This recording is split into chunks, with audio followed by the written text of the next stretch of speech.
Os justos já estão no céu. Nesta hora, no quadro Verdade ou Mentira, a pergunta é: os justos que morreram já estão no céu? Verdade ou mentira?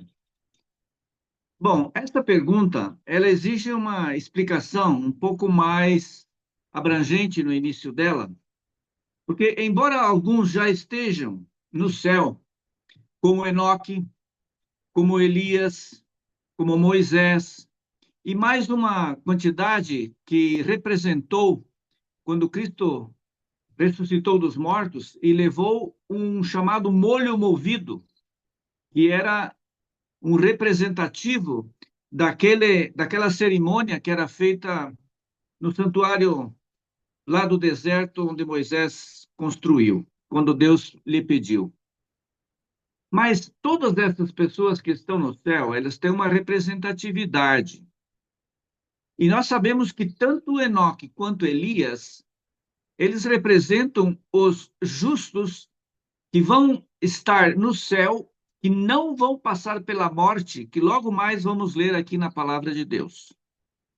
Então, o molho movido representa então as primícias que Cristo levou para o céu quando ele ressuscitou. Moisés representa todos os mortos que vão ressuscitar por ocasião da volta de Cristo.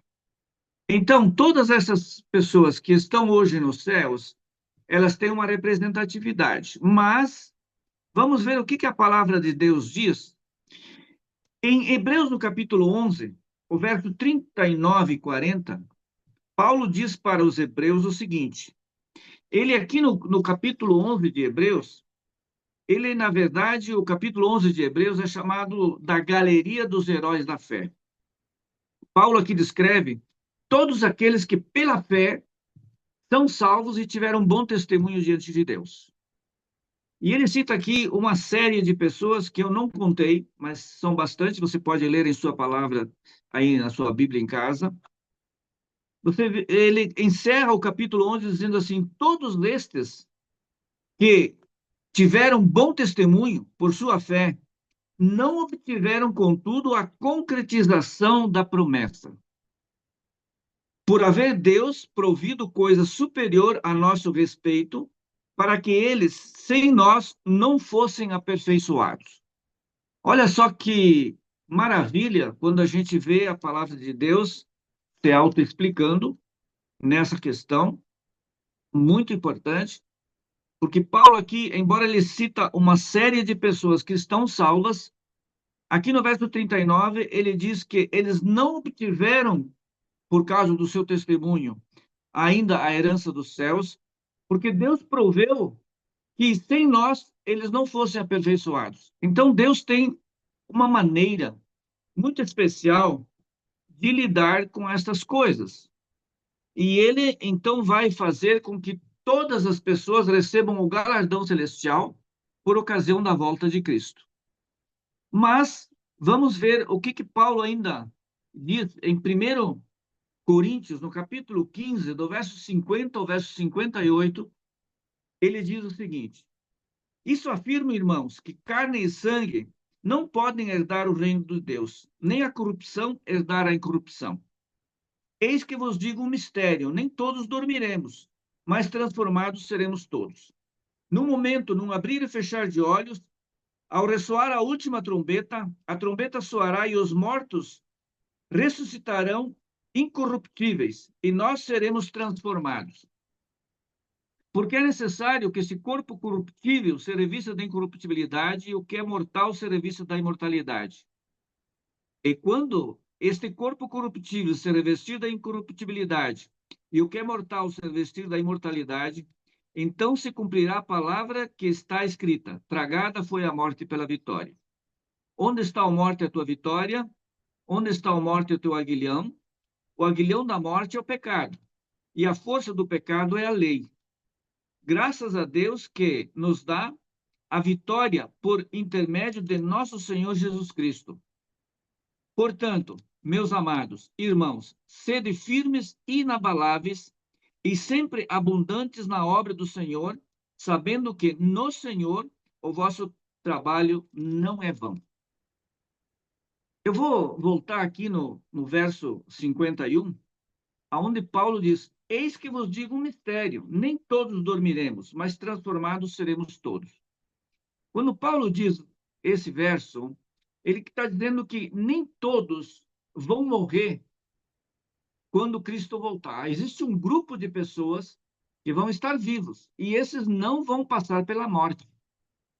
E Paulo diz que esses que não vão passar pela morte, essa representatividade que no início da gravação nós comentamos, que tanto Enoque quanto Elias são dois representados de que algumas pessoas vão subir para os céus sem passar pela morte.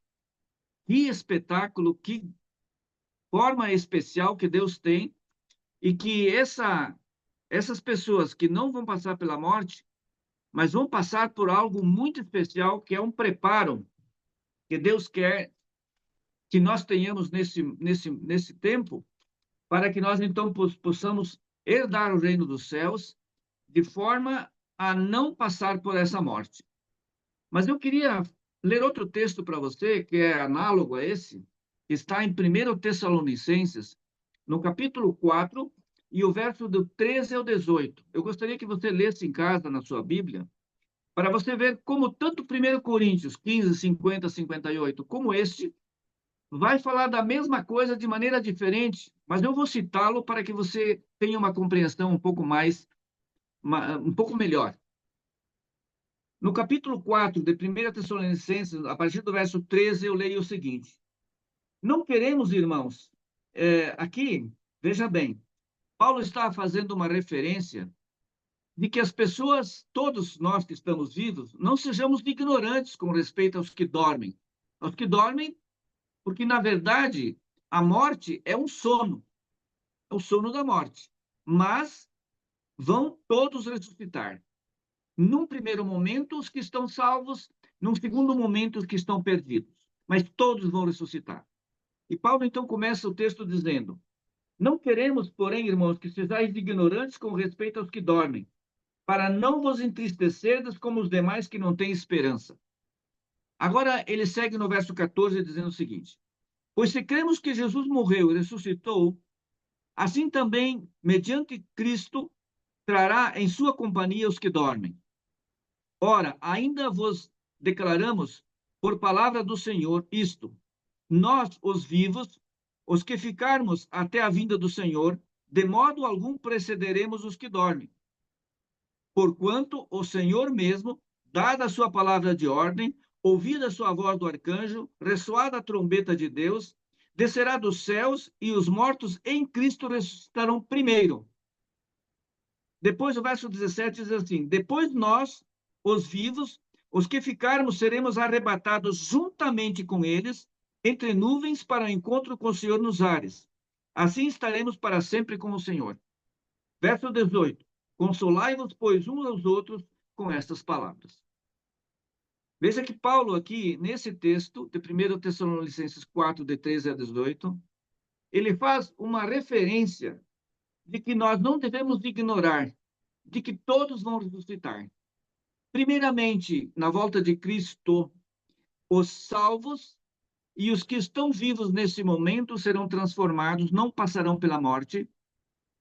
E esta é uma igreja especial que nós vamos estudar nos próximos gravações.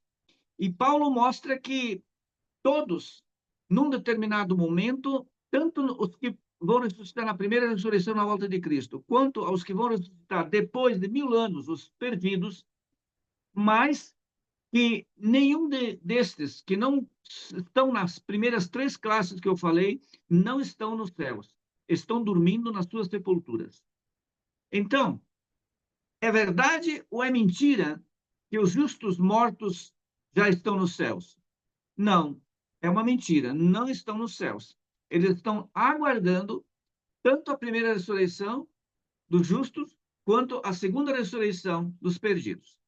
Que você possa ter compreendido essa mensagem e que você possa, então, a partir de agora, não mais crer que, como se fala em muitos funerais aí, morreu, está indo para o céu. Outros falam, minha mãe e meu pai estão nos céus. Não, não é verdade. Estão dormindo no túmulo como todos os demais.